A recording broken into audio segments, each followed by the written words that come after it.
echo of his call. Dear brothers and sisters, I greet you all in the wonderful name of our Lord and Savior Jesus Christ. मेरे प्यारे मित्रों, आप सभी को जय मसीह नमस्कार। Psalm 20 verses 7-8 says like this. वचन संहिता उसका 20 का 7-8 में इस प्रकार लिखा गया है। Psalm 20 verses 7 and 8. वचन संहिता 20 उसका 7-8 में इस प्रकार लिखा गया है। Some trust in chariots and some in horses, but we will remember the name of the Lord our God. किसी को रथों का और किसी को तो घोड़े का भरोसा है, परंतु हम तो अपने परमेश्वर यहोवा के नाम पर नाम लेंगे। वो तो झुक गए और गिर पड़े, परंतु हम उठ और सीधे खड़े हैं। They have bowed down and fallen, परंतु वो गिर गए और पड़े हैं। but we have risen and stand upright. परंतु हम उठे और सीधे खड़े हैं। You can say here, Bible reveals two types of people in this world. यहाँ पे हम देखते हैं बाइबल दो प्रकार का लोगों को बताता है। Number one is those who put their trust in the Lord God. पहली बात यह है कि जो कोई परमेश्वर के ऊपर भरोसा रखता है। The other one is those who put their trust in the world. और दूसरे को देखते हैं कि जो कि संसार के ऊपर भरोसा रखते हैं। Bible says those who put trust in the world will bow down and fall. और बाइबल इस प्रकार भी कहते हैं जो लोग इस संसार के ऊपर भरोसा करते हैं वो लोग झुक जाएंगे और गिर पड़ेंगे। Also those who trust the Lord will rise up and stand upright. परंतु जो कोई परमेश्वर यहोवा के ऊपर भरोसा रखते हैं वो उठेंगे और सीधे खड़े होंगे। In other words, some people walk by sight. कई लोग, अन्य भाषा में अगर देखा जाए, कई लोग तो रूप से होकर के चलते हैं। The spiritual people walk by faith. परंतु आत्मिक लोग विश्वास से जीवन जीते हैं। This morning God wants you to put your trust upon Him. आज का सुबह परमेश्वर चाहता है कि आप उस यहोवा के ऊपर विश्वास और भरोसा रखें। So far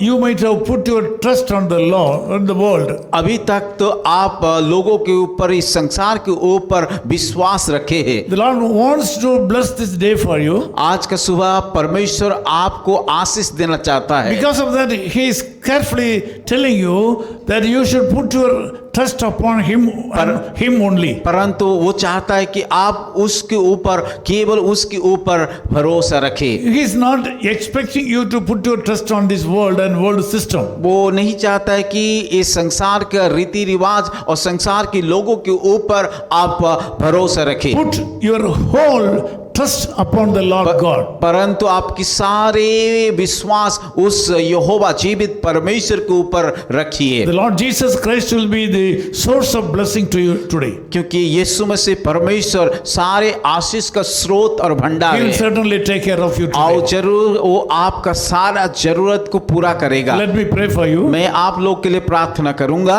Loving Father, we thank you so much for the people, those who have joined in prayer this morning. प्यारे खुदावन, जितने भाई और बहनों इस प्रार्थना में जुड़े हैं उन तमाम लोगों के लिए हम धन्यवाद और प्रार्थना करते हैं। We know that so many people are putting their trust in the world and world systems. प्रभु, हम जानते हैं कई लोग तो इस संसार और संसार के लोगों के ऊपर भरोसा रखते हैं। But you have entrusted the responsibility of trusting you and you only. प्रभु, पर आप चाहते हैं कि हम आपके ऊपर और केवल आपके ऊपर भरोसा रखें। So we pray for all the people, those who have joined in prayer this morning. इसीलिए हम प्रार्थना करते हैं, जितने भाई प्रार्थना में जुड़े, जितनी बहन प्रार्थना में जुड़ी है, Bless them so that they can trust in you. प्रभु आशीष दीजिए ताकि वो सारे लोग आपके ऊपर भरोसा करने लगेंगे। Bless our people so that they can put your whole trust upon you and be successful today. प्रभु, हम प्रार्थना करते हैं हमारे सारे लोगों को ऐसा बनाइए ताकि आपके ऊपर भरोसा रखे, ताकि आपके द्वारा वो लोग आशीष पाए। Lord, we ask you to bless this day and bless the people, those who have joined in this prayer right now. प्रभु, मैं प्रार्थना करता हूँ आज के सुबह हर एक लोग, जितने भी भाई और बहन प्रार्थना में जुड़े, इन तमाम लोगों को आप आशीषित In कीजिए। Jesus' name we Yeshu pray. मसीह के नाम से हम प्रार्थना करते हैं। आमीन। यीशु के नाम से उद्धार पाया है, स्वर्ग से हमारा पुकार सुनता है, स्वर्ग से हमारा पुकार सुनता है। कुछ रखते भरोसा घोड़े पर, कुछ रखते भरोसा रथों पर, हम रखते भरोसा यीशु नाम पर, हम रखते भरोसा यीशु नाम पर। Echo of His Call Ministries, 10 Muhammad Abdullah 2nd Street, opposite International Cricket Stadium, Chepauk, Chennai 600005, India. Phone 9144-2852-8282. Mobile phone and WhatsApp 91-98412-71858. Email sam@echoofhiscall.org. Website www.echoofhiscall.org. God bless you.